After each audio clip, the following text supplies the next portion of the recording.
কোন আলেম বলেছেন ভাগে কোরবানি হবে না, কথাটা তারা ঠিক বলেননি, খুবই ভুল বলেছেন। যে পেয়েছে কোথায় এগুলো? রাসূলুল্লাহ সাল্লাল্লাহু আলাইহি ওয়াসাল্লাম 7 জনে ভাগে কোরবানি দেওয়ার অনুমতি দিয়েছেন, সহিহ হাদিস।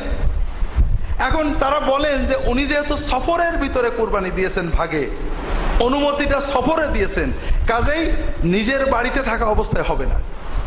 এটা কোরআন এবং সুন্নাহর মূলনীতিতে ভুল।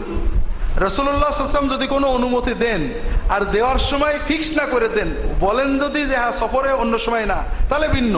আর উনি যদি কিছু না বলে দেন তাহলে সবার জন্য ওটা উন্মুক্ত হয়ে যায়।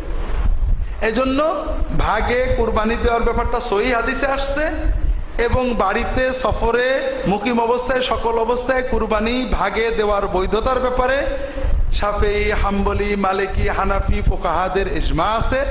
কাজেই এটা নিয়ে বিতর্কটা অনাকাঙ্ক্ষিত এবং অনুচিত, হাদিসের আলোকে ঠিক না। সহিহ হাদিসে অনুমতি আছে, আমি আবার একটা শর্ত জুড়ে ওটা বন্ধ করব, যেটা শর্ত রাসূলুল্লাহ সাল্লাল্লাহু আলাইহি ওয়াসাল্লাম করেননি, সাহাবীরাও করেন।